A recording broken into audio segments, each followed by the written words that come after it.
সমবেতর সদস্য নন, কিন্তু ব্যক্তিগতভাবে আমার ছাত্রী তারা, এবং এরা তিনজনই শান্তিনিকেতনের। দুজনের বাড়ি এখানে শান্তিনিকেতনে, তারা বিবাহ সূত্রে এখন কলকাতায়। আর একজন বাড়ি এখানে নয়, কিন্তু তিনি সঙ্গীত ভবনেই পড়াশোনা করেছেন, এমইউস করেছেন, কলকাতার থাকুন। তো আজকে সমবেতর আমন্ত্রণে এই তিনজনকে আমরা ডেকেছি আপনাদের গান শোনাবার জন্য।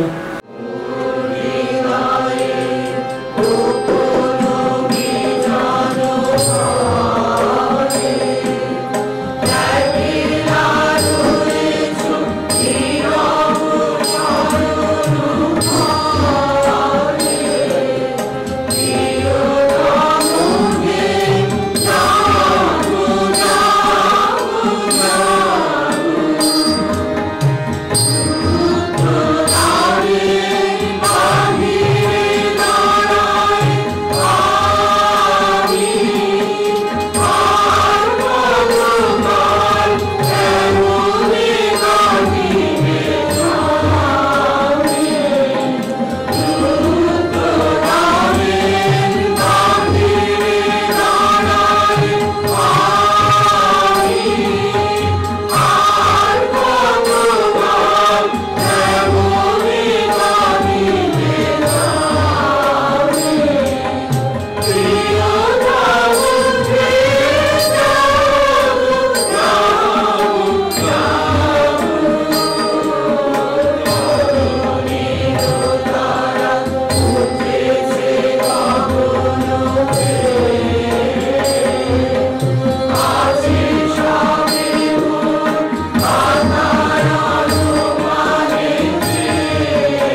সঙ্গীতের এক অংশ পাঠ করছি। এতদিন জগৎকে কেবল বাইরের দৃষ্টিতেই দেখে আসিয়াছি, এই জন্য তাহার একটা সমগ্র আনন্দ রূপ দেখিতে পাই না। একদিন হঠাৎ আমার অন্তরে যেন একটা গভীর কেন্দ্রস্থল হইতে একটা আলোক রশ্মি মুক্ত হইয়া সমস্ত বিশ্বের উপর যখন ছড়াইয়া পড়িল, তখন সেই জগৎকে আর কেবল ঘটনাপুঞ্জ ও বস্তুপুঞ্জ করিয়া রাখা গেল না, তাহাকে আগাগোড়া পরিপূর্ণ করিয়া দেখিলাম। ইহা হইতে একটা অনুভূতি আমার মধ্যে আসিয়াছিল যে অন্তরে কেবল একটি গুহা সুরের ধারা আসিয়া দেশে কালে ছড়াইয়া পড়িতেছে এবং প্রতিধ্বনি রূপে সমস্ত দেশ কাল হইতে হইয়া সেই আনন্দ স্রোতে ফিরিয়া। তাই অসীমের দিকে ফেরার প্রতিধ্বনি আমার মনকে সৌন্দর্যে ব্যাকুল করে। গুণী যখন পূর্ণ হৃদয়ের উৎস থেকে গান ছাড়িয়া দেন তখন সেটা আনন্দ। আবার যখন তার হৃদয়ে ফিরিয়া যায় তখন সেই দ্বিগুণতর আনন্দ। বিশ্বকবির কাব্যগান যখন আনন্দময় হইয়া তাহার চিত্তে ফিরিয়া যাইতেছে তখন সেটিকে আমাদের চেতনার উপর দিয়া ফিরিয়া যাইতে দিতে আমরা জগতের নামটিকে যেন অনির্বচন রূপে জানিতে পারি। আমাদের সেই উপলব্ধি, সেখানেই আমাদের মন সেই অসীমের অভিমুখে আনন্দের স্রোতের টানে তলা হইয়া সেই দিকে আপনাকে ছাড়িয়া দিতে চায়। তাই কবির কথায় তুমি বাজাও আপন সুর, আমার হচ্ছে তোমার প্রকাশ, তাই এত মধুর। সৌন্দর্যের ব্যাকুলতা ইহাই তাৎপর্য। যে সুর অসীম হইতে বাহির হইয়া সীমার দিকে আসিতেছে তাহাই সত্য, তাহাই মঙ্গল, তাহা নিয়মে বাঁধা, আকারে নির্দিষ্ট। তাহারই প্রতিধ্বনি সীমা হইতে অসীমের দিকে বিনষ্ট ফিরিয়া যাইতেছে, তাহাই সৌন্দর্য, তাহাই আনন্দ।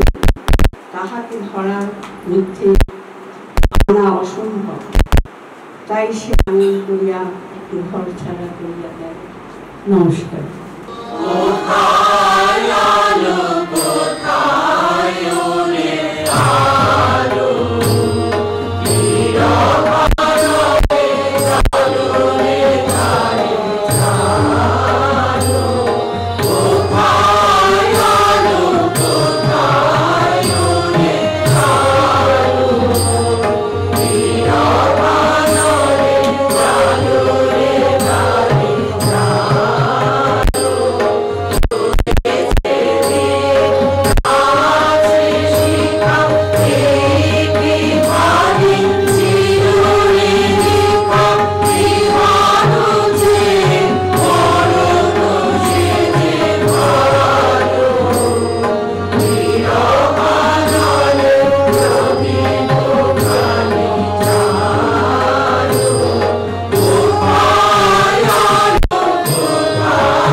গল্প অবলম্বনে আমাদের আজকে নাটক মেজ বউয়ের চিঠি। এই গল্পটির সঙ্গে আমরা সকলেই পরিচিত, কিন্তু নাট্যরূপের স্বার্থে এই গল্পটির সামান্য রূপ বদল করা হয়েছে। সেটা অবশ্যই আমরা করিনি, যিনি শ্রুতি নাট্যরূপ দিয়েছেন শ্রীমতী সাধনা বড়ুয়া। সাধনাদি চরিত্রের স্বার্থে, নাট্য রূপের স্বার্থে এই গল্পের সামান্য অদল বদল ঘটিয়েছেন। মোটামুটি ভাবে চরিত্রগুলো একই আছে, কিন্তু কোথাও কোথাও মনে হতে পারে যারা এখানে উপস্থিত আছেন যে গল্পটা তো পড়েছি একরকম, কিন্তু এখানে একটু কোথাও কোথাও অন্য মনে হচ্ছে কেন। এই গতিপথের পরিবর্তনটা শুধুমাত্র নাটকের জন্য। এবারে আমরা যারা চারজন আছি, উই আর নট প্রফেশনালস, খুব বেশি শ্রুতি নাটক আমরা করি না, সেই অর্থে আমাদেরকে যে খুব পথ কেউ দেখিয়েছেন এমনটাই নয়। বলা ভালো আমরা চারজনে নিজেদের মতো করে প্রেজেন্ট করছি, তাই আমাদের ভুল ত্রুটি মার্জনীয়। একদম বাঁদিকে খুড়িমা শ্রীমতী বর্ণালী গুপ্ত, ঠিক তার পাশেই বড় বউ আমার বড় যা সুতপা দাস, বিন্দু শ্রীমতী শক্তিকা দত্ত, আমি মেজ বউ ওরফে মৃণাল গার্গী দত্ত।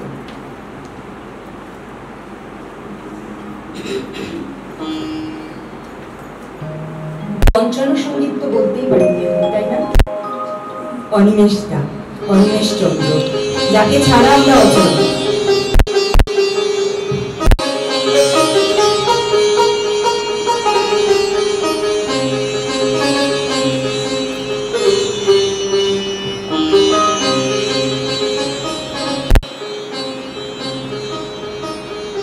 ওই দেখো কাণ্ড, মেজ এই সাত সকালে কি ছাইপাশ লিখতে বসেছিস?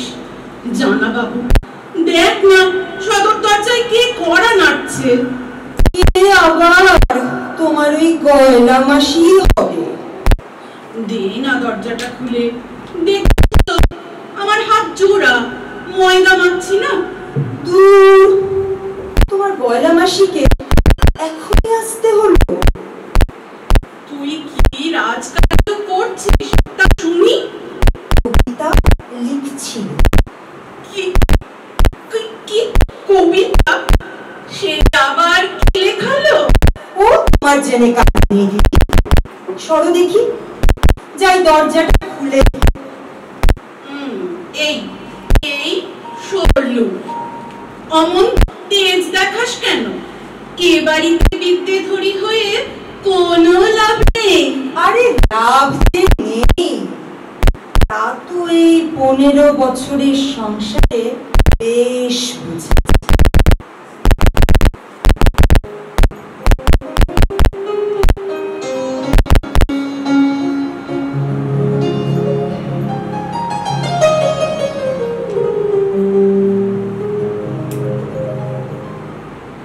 ও মা, বিন্দু যে, আয় আয় ভেতরে আয়।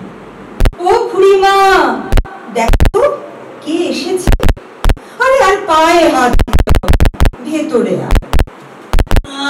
গেল যা, সাজকালে আপদ থেকে জুটলো। চুপি চুপি চুপি, এবার নেই। তোমার কাছে কি আঘাত ঘটলো খুড়িমা? কথা কথা চোখ করবি নে। আপদ মেয়েটা তোর কোন বংশের কে হয় শুনি? আরে আমার না, ও দিদির। দিদির বোনকে নিয়ে তোমার মাথা একটু বেশি হয়ে যাচ্ছে না? চল তো বিন্দি, ভেতরে চল। খবরদার মেজ বউ, ওকে ভেতরে নিতে। চান করে বাসি কাপড়ে ঢুকলে ভগবান, এই অদম্য আমার দেবতা নাই। পুকুরে ডুব দিতে, আমি ভেতরে গিয়ে তোর জন্য কাপড় বের করি।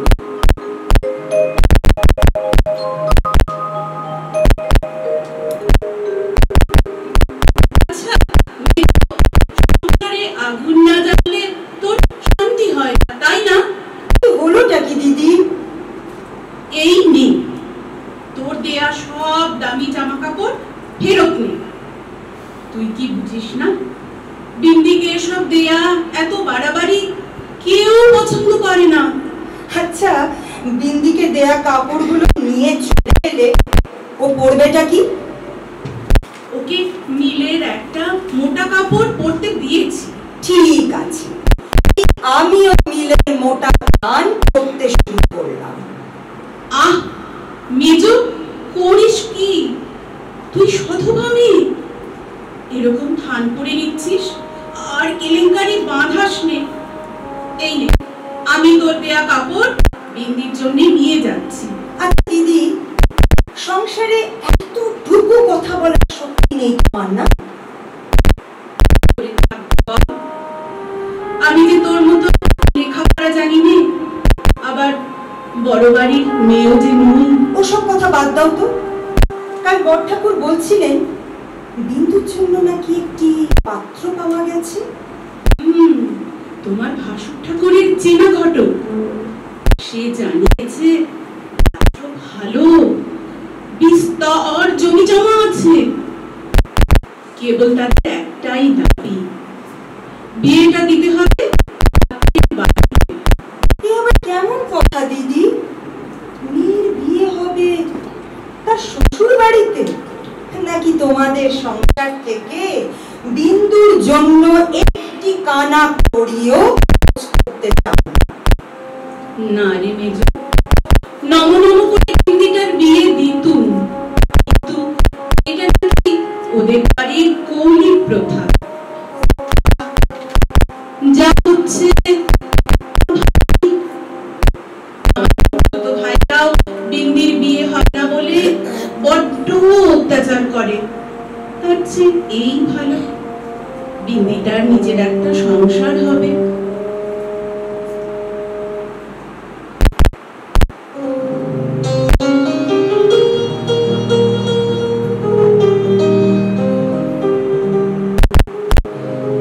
ও মা, বিন্দু যে, তুই এখানে? কিছু বলবি? ও কি পা ধরে ধরছিস কেন? ওঠ ওঠ। আমার বিয়ে করা কেন? বিন্দু, তুই ভয় করিস না। শুনেছি তোর বর নাকি ভালোই। তা বর যদি ভালোই হয়, তার কি আছে যে আমাকে তার পছন্দ হবে? আরে পছন্দ হয়েছে বললি তো রাজি হয়েছে। আমাকে চোখেই দেখলো না, তার আবার পছন্দ। আরে দেখেনি তো কি হয়েছে, তারা যে সব খোঁজ খবর নিয়েছেন। দিদি, বিয়ের তো আর 5 দিন বাকি, তার মধ্যে আমার মরণ হবে নাকি? বিন্দি, এসব কথা আমি যেন আর না শুনতে পাই। মৃত্যু ফিরে যাওয়া আর কেন? জানিস তো রে বিন্দি, পতি হচ্ছে ত্রিলোকের গতি, মুক্তি, সব কিছু। সেসব কথা আমি বুঝিনি। আমার বিয়ে করবার কোনো ইচ্ছে নেই। বিন্দি, এমন করে বলিস নে। মা বাপ মরা ছোট বোন তুই, আমি তো কিছুই করতে পারিনি তোর জন্য। বিয়ে দেওয়ার অমত করিস নি বোন। শাস্ত্র মতে সংসার করা যে ধর্ম। বিন্দি, তোমার পায়ে পড়ি গো দিদি, তুমি যা বলবে আমি তাই করব। আমি তোমাদের গোয়াল ঘরে পড়ে থাকবো, আমাকে এমন করে তোমরা ফেলে দিও না। ওরে ও মেজো, তুই ওকে বোঝা, বিয়ে ছাড়া ওর গতি নেই। এদিকে গোষ্ঠীর সংসারে সব কাজ পড়ে আছে, আমি যাই।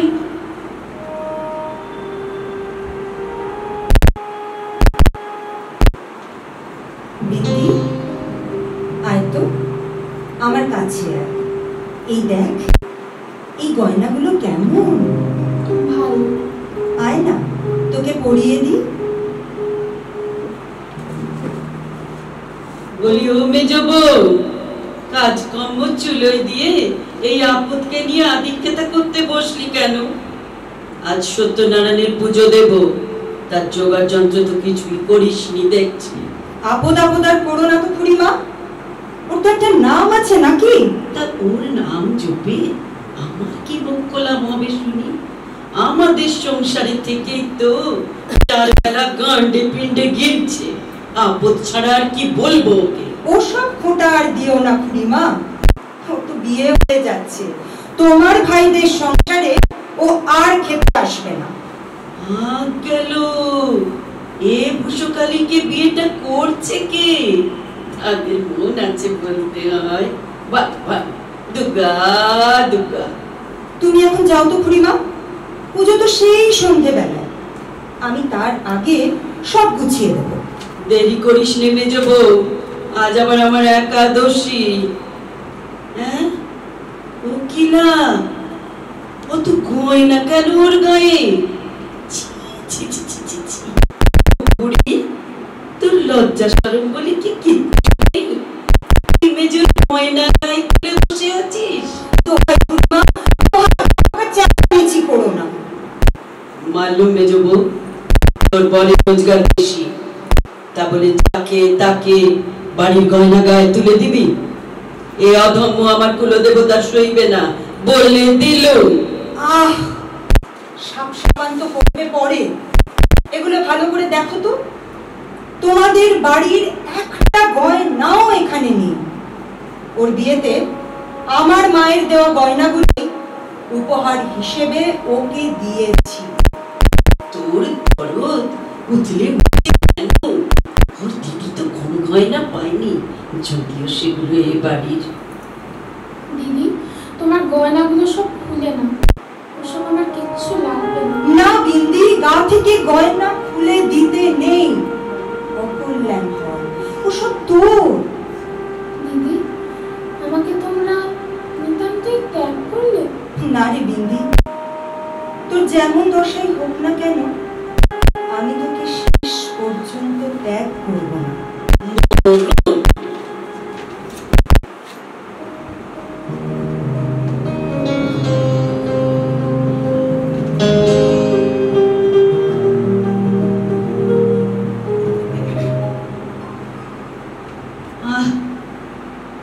বিন্দিটার বিয়ে হয়ে গেল 3 দিন, কোনো খবর পেলুম না রে মেজো। হ্যাঁ গো দিদি, আমিও তো ভাবছি কেমন আছে মেয়েটা। কে কোথায় আছো? শুনতে পাচ্ছ? কাণ্ড, কি সর্বনাশটা হয়ে গেছে। আরে চল তো নেমে যা, খুড়িমার গলা পাচ্ছি যেন। এ কি বিন্দি, তুই এই গয়নার মধ্যে কি করছিস? কি করবে? আপদ এসে আবার জুটলো। পাখিদের দানা খাওয়াতে এসে দেখি হাতটি মেরে গয়না গয়ে বসে আছে। আরে পা ছাড় বিন্দি, কথায় কথায় অমন পায়ে পড়িস না। কি হয়েছে ওর? তিনি পাগল।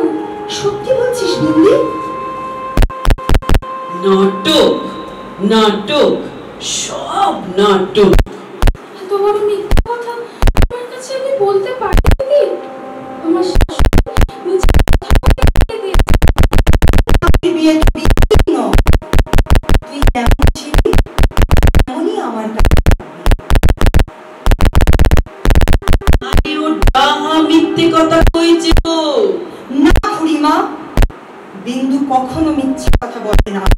কি করে জানলি তুই মিথ্যে কথা কইছে না? আমি নিশ্চয় জানি। প্রত্যেকবার তোমরা ওকে অপবাদ দাও। ওই সেবার বাড়ি থেকে গৃহদেবতার হার চুরি করো, বিন্দুর নামে দোষ। সে তো প্রমাণ হলো যে বিন্দু চুরি করেনি। এবারও তোমরা ওর কথা মানছো না, কারণ যে অসহায়।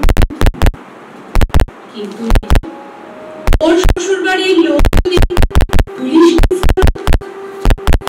আমাদের মুশকিলে পড়তে হবে। আর ওকে ফাঁকি দিয়ে পাগল বলে সঙ্গে গিয়েছে, সে কথা আদালত শুনবে না। তুই কি এই নিয়ে আইন আদালত করবি নাকি? আমাদের দায়টা কিসে? আমি নিজের গয়না বেচে যা করতে পারি করব। মেজো, মেজো, ওই দেখ বিন্দুর শ্বশুর বাড়ির লোকেরা সব আসছে। আসতে দাও দিদি।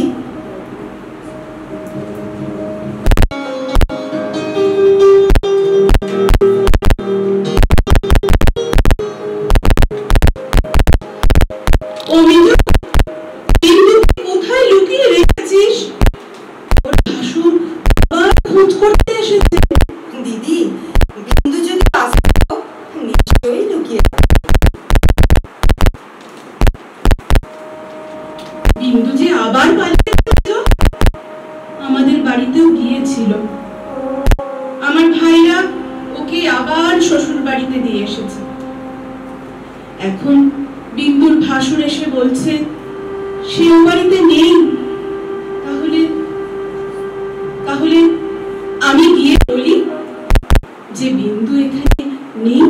শুনলি তো মেজ, মুখ পুড়ি আবার কি সর্বনাশ করেছে। খুড়িমা, তুমি বলেছিলে না শ্রীক্ষেত্রে যাবে তীর্থ করতে? যাব তো, তোমাদের এই অকল্যাণের সংসারে আমি আর থাকতে চাই না বাবু। আমায় নিয়ে যাবে তোমার সাথে? ও মা, রে মেজ, আমি ঠিক শুনছি তো? কেন খুড়িমা, ঠিকই শুনছো। কেমন দামে কমে মন দিয়েছে আমাদের মেজবু। আরে ওই যে শরৎ এসেছে, ওকে বল তোর টিকিট কেটে দিতে। আমিও যাই, একটু গোছগাছ করি, পরশুই তো যাওয়া। শরৎ লক্ষ্মীটি ভাই আমার, পরশু পুরীর ট্রেনে বিন্দুকে এনে এনে আমাদের জন্য আপনার টিকিটও কাটবে।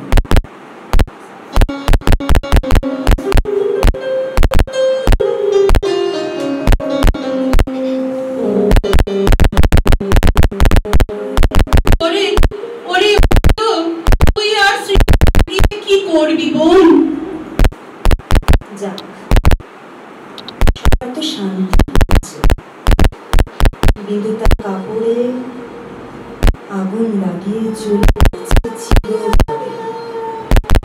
বিন্দু এমন ভাবে চলে যান সে কখনো চাইনি মেজ। মেয়েটা ফাঁকি দিয়ে কেমন ভাবে আমাকে হারিয়ে দিলে।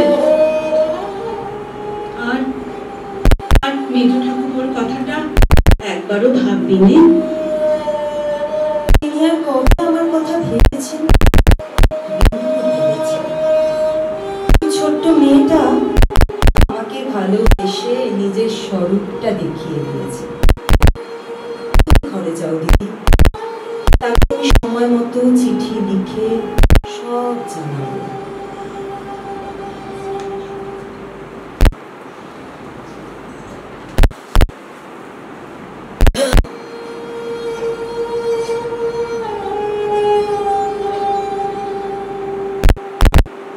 শ্রীচরণেশ, আজ পর্যন্ত তোমাকে চিঠি লিখি।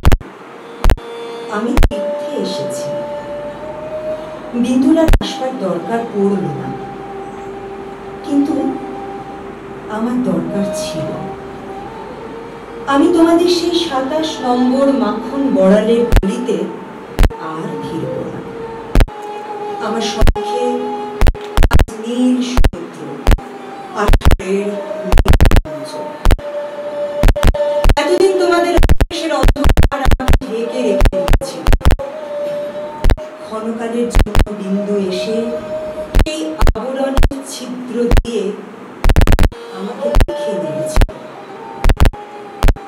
সেই মেয়েটাই তার মৃত্যু দিয়ে আমার আবরণখানা আগা গোড়া ছিন্ন করে দিয়ে গেল।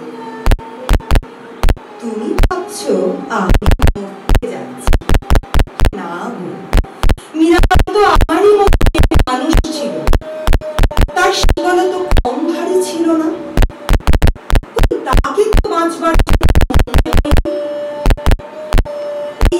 থাকাই তো বেঁচে থাকা।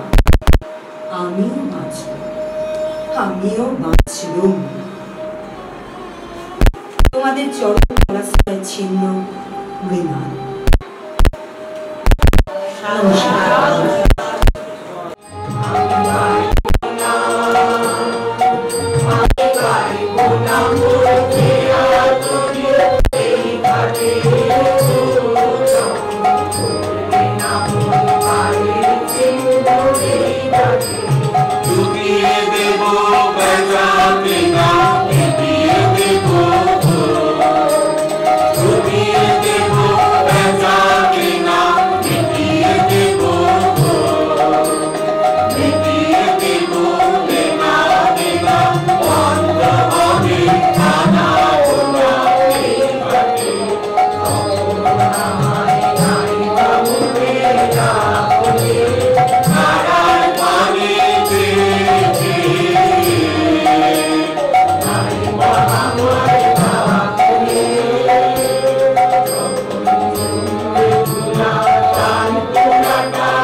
না